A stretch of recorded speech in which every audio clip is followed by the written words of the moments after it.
크게 얘기하세요. 아수르의 수도는 니느웨라고 말하는 게 여기 있죠.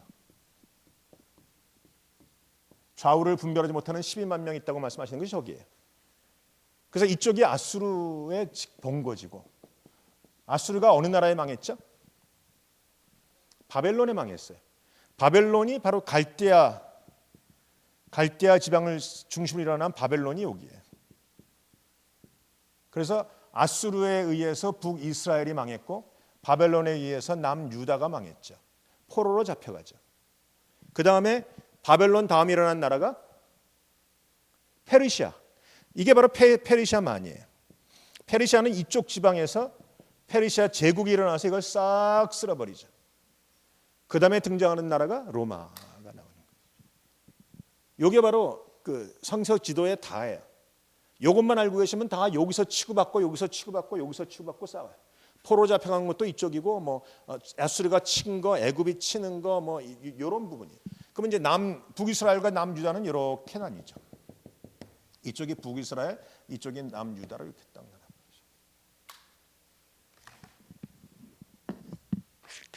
이해가 되십니까? 도움이 되십니까? 성경에서 여러분 이 정도로 알고 계시면 아마 웬만한 신학생보다도 정확하게 아실 거예요.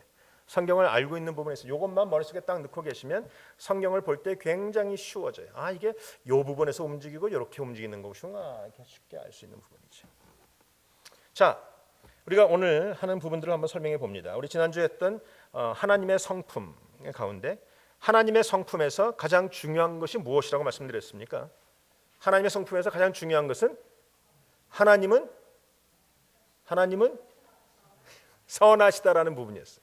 능력 전지전능하신 하나님, 무소부재하신 하나님, 그 모든 모르시는 것이 없고 없는 것이 없는 그 하나님이 만약에 악하다면 우리는 다 죽었어. 그렇죠? 하나님이 우리를 괴롭히시는 분이라면, 우리가 눈물 흘리는 것을 잔인하게 즐기시는 분이라면, 악해서 하나님의 악한 동기를 가지고 우리를 괴롭히고 있다면 우리는 완전히 죽은 목숨이에요. 그런데 그 전지전능한 하나님이 어떤 분이신가? 하나님의 성품에서 가장 우리가 기억해야 되는 것은 God is good. 하나님은 선하시다. 여러분, 우리가 이해가 되지 않고 눈에 보이지 않고 환경은 안 풀려도 여전히 고백해야 되는 게 뭔가? 하나님은 선하시다라는 거예요.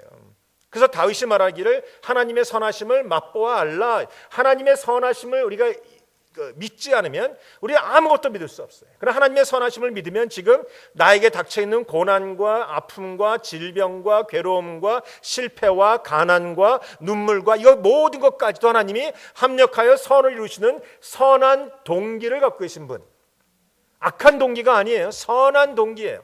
하나님은 선하시다는 것이 기본으로 깔려 있어야 돼요. 하나님의 선하심이 우리의 모든 하나님을 믿는 믿음의 신앙의 기초가 뭔가? 하나님은 선하시다라는 거예요. 그래서 정말 다행이 아닙니까? 옆 사람이 고백하세요. 하나님이 선하시니 얼마나 다행이야, 이렇게 말씀하세요. 아니, 정말 다행이라고 생각하세요? 하나님이 저처럼 악하면 여러분 다 죽었어, 그잖아요. 눈에 꼴 보기 싫은 사람 못 보고, 못된 것들 못 보고, 이것들 못 보고 이러면 하나님 우리 다 죽은 거예요. 근데 하나님은 선하신 분이고 선한 동기 가지고 계신 분이고 날마다 우리가 잘 되는 것을 원하시는 선한 것이 하나님의 바탕이라고요. 그렇기 때문에 우리가 오늘도 그 은혜 안에 살고 그 신실하심 속에 살고 그 사랑 가운데 살아가는 거예요. 그 하나님의 선하심 위에 하나님의 거룩하심이, 하나님의 사랑이 두 기둥처럼 서 있어요. 하나님의 거룩하심과 하나님의 사랑, 그리고 하나님의 거룩하심에서 하나님의 의로우심, 공의하심, 진실하심, 그리고 신실하심이 뻗쳐나가고, 하나님의 사랑 위에서 은혜와 긍휼과 용서와 오래 참음, 이런 것들이 다 하나님의 사랑이라는 성품에서 가지를 펼쳐지고 있다. 그래서 하나님의 선하심 위에 두 기둥이 있고 두 기둥 위에서 하나님의 성품들이 쫙 나무 가지처럼 펼쳐지고 있다라는 것이죠. 그렇기 때문에 우리가 그것을 알고 있어야 되고요. 하나님의 거룩하심은, 거룩하심 속에서 의로우심과 공의가 나왔는데, 그러면 의로우심은 뭐고 공의는 뭔가? 쉽게 얘기하면 우리 의로우시라는 것은 하나님과의 관계 속에서 나오는 거예요. 하나님이 우리와 관계를 맺으실 때 의로우심을 가지고 관계를 맺으시고, 하나님은 말이나 행위나 다 의로우신 분이에요. 거기에는 악이 없고 거짓이 없고 거기에는 변덕이 없고 거기는 거짓말도 없어요. 그러나 하나님의 의로우심이 드러날 때 어떻게 드러나는가? 하나님은 이 땅을 다스리시는데 하나님의 의로우심을 가지고 이 땅에 하나님의 공의를 보여주시면서 다스리세요. 다시 말하면 하나님의 의로우심이 이 땅을 다스릴 때는 공의라는 형태로 나타난다는 거예요. 이 공의라는 것은 하나님이 다수를 다스리는 방식이에요. 하나님이 나에게 이 개인적인 공의가 아니라 하나님이 나의 개인적과 또한 내 주위의 모든 사람과의 관계에서 공의로우신 하나님이 그 공의를 가지고 다스리신다는 거예요. 이해가 되십니까? 하나님이 의로우심이 우리 다수에게 보여질 때 그것을 공의라고 표현하고 있다는 거예요. 그래서 여러분, 하나님은요, 이 의로움이나 공의나 우리의 모든 삶 속에서 거기 성경에 보면 계속 말씀해요. 지존자는 거짓이나 병기함이 없으시고 지존자는 시건치 아니하시고 후회치 아니하시고 그분은 공평하시고 그분은 공의로우시는 단어가 성경에 보면 계속 전반적으로 깔려 있는 것은 다 그거예요. 다시 말하면 그분은 공의롭고 의롭고 진실하고 참되다. 즉 다시 말하면 하나님의 말씀은 변함이 없고 그분은 한 번 한 약속을 돌이키지 아니하며 하나님은 한 번 부르신 사람에게 대해서 후회하지 않으시고 하나님은 마음 속에 그냥 실망이나 낭망도 하지 않으신다라는, 성경은 여러분을 부르신 분은 미쁘시니라고 말씀하세요. 하나님의 부르시면은 후회하심이 없다라고 말씀하십니다. 사람들은 후회합니다. 사람들은 후회해요. 누군가 불러놓고 좀 시간이 지나가서 아유 역시나 똑같네 괜히 불렀나비요 이렇게 얘기하지만 하나님은 아니세요. 나를 부르신 그분은 언제나 기뻐하시고 언제나 즐거워하시고 언제나 만족하시고 언제나 나와 동행하신다는 거예요. 그게 성경에서 야곱을 향해서 이 지렁이 같은 야곱아 내가 너를 실어 버리지 아니한다는 말로 표현하고 있죠. 그래서 여러분, 성경은 하나님의 신실하심이 가장 잘 우리에게 설명되어지고 있어요. 하나님은 신실하십니다. 하나님은 변함없으십니다. 이것이 우리에게는 복음이란 거예요. 하나님이 날마다 변덕스럽다면요, 여러분 때때로는 우리가 변덕스러운 성도를 만나요. 어떤 날은 저를 보고 반짝반짝 웃었다가 어떤 날은 나한테 인상을 팍팍 썼다가 어느 날은 좋았다가 어떤 날은 싫었다가 어떤 날은 뭐 목사님 그랬다가 어떤 날은 목사 좌우지간 변덕스러워요. 근데 우리 하나님은 변덕스럽지 않아요. 아니 뭐 성도만 변덕스럽겠어요? 우리도 그렇잖아요. 나도 그렇잖아요. 뭐 성도들에게 내가 좀 덜 보여주지만 집에서는 좀 어떤 날은 짜증스러운 날은 짜증 막 내요. 어떤 날은 또 기분 좋은 날은 여봉 그런 때도 있어요. 이게 우리가 막 엎치락뒤치락하는 게 우리 인생이라고요. 우리는 그래요. 근데 하나님은 변함없으세요. 하나님은 항상 한결같이 나를 사랑하세요. 한결같이 선하세요. 한결같이 나와 동행하시는 분이라. 이게 굉장히 중요한 거예요. 그럼 하나님의 거룩하심 안쪽에 나타나는 공의와 의로움과 진실함과 그 신실함, 하나님의 사랑 가운데 나와 있는 모든 은혜와 긍휼과 용서와 자비와 오래 참음, 이것이 서로 충돌합니까? 아니에요. 하나님의 거룩하심과 사랑은 충돌하지 않아요. 이것이 그냥 합력하여 아름다운 것을 만들어갈 뿐이에요. 다시 말하면 하나님의 사랑과 공의는요, 이게 같이 가는 거예요. 의롭지 않은 사랑은 사랑이 아니에요. 우리가 말로만 사랑 얘기하지만 의롭지 않은 사랑을 우리는 불륜이다, 불법이다 이렇게 불러요. 그러면 또한 하나님이 공의를 베푸시는데 사랑이 없는 공의는 그것은 잔인할 뿐이에요. 사랑이 없는 공의는 또한 그것의 온전한 공의가 아니더라라는 거예요. 그래서 하나님은 공의와 사랑이 동시에 나타나요. 어느 거 하나 부족하지 않아요. 하나님은 사랑을 가득 품은 채 공의를 나타내시고 하나님은 의로운 상태에서 우리를 사랑하고 계세요. 하나님의 사랑과 공의는 절대로 따로따로 돌지 않고 함께 가고 있다라는 거예요. 하나님의 의 안에는 하나님의 사랑이 있고 하나님의 사랑 안에는 하나님의 의가 있어요. 그것이 어디서 아주 절정 클라이맥스에 도달하는가? 십자가예요. 십자가는 하나님의 공의와 하나님의 사랑이 가장 잘 보여준 것이에요. 그 십자가에 누가 죽어야 돼요? 내가 죽어야 돼요. 근데 하나님은 나에게 사랑을 주셔서 누구를 죽이셨어요? 예수님을 죽이셨어요. 만약에 하나님의 사랑이 그냥 공의나 의를 제외한 사랑이라면 아무도 안 죽어도 돼요. 근데 하나님의 사랑은 공의를 제해놓은 사랑이 아니에요. 공의와 함께하는 사랑이기 때문에 누군가는 죽어야 돼요. 피 흘림이 없이는 죄사함이 없다 그랬어요. 그게 하나님의 공의로운 방법이기 때문에 누군가는 죽어야 되는데 우리를 사랑하셔서 우리를 살려주시고 예수님, 하나님의 아들인 예수님을 십자가에서 죽이시는 공의를 나타냈어요. 십자가는 하나님의 공의와 하나님의 사랑이 절대적으로 연합돼서 나타나는 아주 클라이맥스 같은 사건이에요. 이해가 되십니까?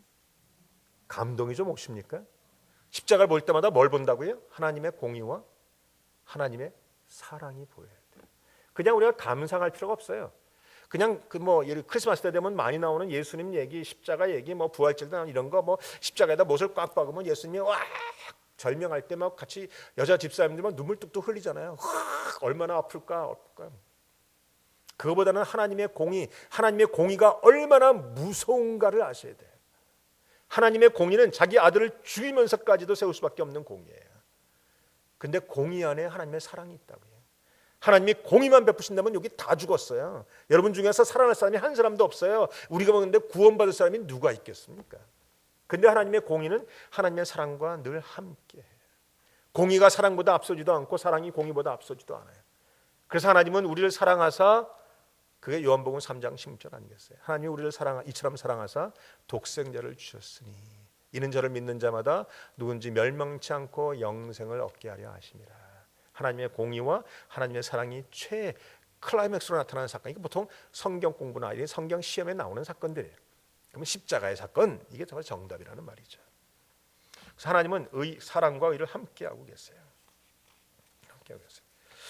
궁이라는 것은 하나님이 공궁에 처해 있는 사람들에게 베푸시는 불쌍히 여김이고, 용서라는 것은 죄의 삭을 가지고 죽을 수밖에 없는 사람의 죄를 탕감해 주시는 것이고, 오래 참음이라는 것은 죄인들, 아직 하나님 앞에 돌아오지 않은 사람들이지만 돌아올 것을 하나님께서 기억하시고 그를 향해서 지금 징계와 심판을 거두고 계시는 장면이에요. 그러니까 하나님의 오래 참으심도 하나님의 사랑이고, 하나님의 궁율도 하나님의 사랑이고, 은혜도 사랑이고, 자비도 사랑이고, 용서도 사랑 가운데 있다. 기억하십시오. 하나님의 선하심, 거룩하심, 사랑, 그 위에 가지가 펼쳐지는 게 의와 공의와 진실함과 참됨. 이쪽에서는 용서와 궁율과 자비와 오래 참음과 은혜, 이게 다 사랑의 같이 가고 있다라는 사실을 기억하셔야 돼요. 그러면 하나님이 이 땅에 계시다는 사실은 우리가 지금 계속해서 듣고 있었어요. 그럼 하나님이 이 땅에 계시는데 하나님이 과연 뭘 하시는가? 하나님의 일이 뭔가? 하나님이 존재하신다는 사실은 더 이상 우리가 의심할 필요가 없어요. 하나님은 보편적인 계시와 특별 계시로 우리에게 보여주셨어요. 하나님은 계시다라는 사건. 그럼 하나님이 계시는데 그 하나님이 무슨 일을 하시는가? 하나님은 두 가지를 하세요. 구원하시고 통치하세요. 하나님의 일의 두 주축은 바로 구원과 통치, 죄인을 구원하시고 만물을 통치하시고, 즉 구원과 다스림, 이게 하나님의 사역이에요. 쉽게 하면 그 두 사역이고, 이 두 사역을 좀 더 자세하게 나누면 계획하시고 창조하시고 섭리하시고 구원하시고 완성하신다는 사건으로 5개를 나눌 수 있어요. 거기 써 있죠? 안 써 있습니까? 써 있죠. 계획하시고 창조하시고 섭리하시고 구원하시고 완성, 이걸 두 가지로 표현하면 구원과 통치가 되는 것이죠. 계획이란 말이 뭔가? 여러분, 청교도 중에서 우리 청교도들이 작성한 웨스트민스터 신앙 고백에 보면 하나님의 영원하신 계획이라는 단어가 나와요. 하나님의 영원하신 작정이라는 뜻인데, 그 영원하신 계획이에요. 하나님은 계획을 가지고 일하신다는 거예요. 하나님은 그냥 무작정 아침에 눈을 떠서 오늘 한번 심심한데 사단을 좀 잡아볼까라고 말씀하지 않으시고, 하나님은 계획 가운데 일하신다는 거예요. 모든 일들은 다 하나님의 계획 가운데 있어요. 이것을 우리가 좀 많이 들었던 단어로 바꾸면, 그 계획이란 단어는 하나님의 마음속의 원함, 쉽게 얘기하면 하나님의 뜻. 그러면 이 땅에 있는 모든 일들은 하나님의 계획 가운데 일어난다. 이 땅에 있는 모든 일들은 다 하나님의 뜻 가운데 이루어진다. 이해가 되십니까? 옆사람이 고백했어요. 이 땅의 모든 일들은 하나님의 뜻으로 이루어집니다. 하나님의 뜻이란 말은 하나님의 마음속에 원하는 것. 그래서 에베소 1장 11절에 보시면 모든 일을 그 마음의 원대로 역사하시는 자의 뜻을 따라. 우리의 구원은 하나님이 원하셨다는 거예요. 하나님이 계획하셨다는 거예요. 하나님의 뜻이라는 거예요. 여러분이 구원받는 게 하나님의 뜻입니까? 예스가 되는 것이죠. 예스가 되는 것이죠. 하나님이 나를 구원하시고자 하시는 것은 하나님의 계획하심이고 하나님의 뜻이고 하나님이 원하시는 거예요. 하나님이 원하시지 않는데 내가 헤딩하면서 박치기 하면서 나에게 제발 구원시켜달라고 하는, 하나님께 구걸하는 게 아니고 하나님이 이미 우리를 구원하시기로 계획을 세우시고 마음속에 결정하시고 원하시고 그 뜻을 갖고 계시는 거예요. 그래서 우리가 담대하게 당당하게 나간다고 에베소서도 말하고 로마서도 우리가 말하고 있는 것이다 라는 것이죠.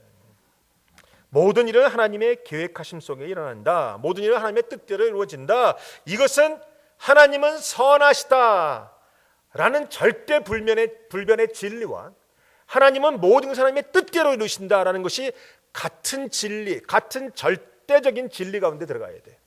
그럼 이 두 개를 합치면 하나님은 선하신 뜻에 의해서 모든 것을 움직이셔요. 내게 이루어지는 모든 일은 내가 지금 보기에는 아픈 일이에요. 병들었다, 사업에 망한다, 자녀가 아프다, 누가 죽는다, 내가 마음속에 뭐 여러 가지 어려움이 있다, 눈물 난다. 내가 눈에 보기에는 안 좋은 일이지만 우리가 절대적으로 믿어야 되는 게 뭔가? 하나님은 선하시다. 하나님은 모든 것을 그분의 뜻대로 움직이신다. 그러면 이것을 합치면 하나님은 모든 것을 하나님의 선하신 뜻에 의해서 움직이신다는 거예요. 믿으십니까? 여러분, 이것은 절대 흔들리면 안 되는 진리들이에요. 여러분, 이것을 놓치시면 안 되는 거예요. 하나님은 선하시다도 놓치시면 안 되고 하나님은 모든 것 하나님의 계획대로 움직이신다도 놓치시면 안 돼요. 목사님 내가 지금 안 되는데, 내가 지금 망했는데, 내가 지금 아픈데 무슨 말입니까? 무슨 말입니까? 이게 우리를 괴롭히죠. 이 부분에 있어서 사단이 자꾸 끼어들어요. 야, 하나님이 너를 사랑하신다고?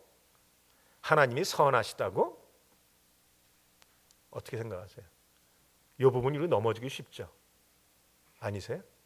아니, 시온교인들 말고 하나님은요, 모든 것을 하나님의 선하신 계획 가운데 이루어지세요. 그 선하신 계획을 가지고 하나님은 사람 만물을 창조하시고 섭리하시고 구원하시고 완성하세요. 이것이 하나님의 계획이고 하나님의 뜻이다.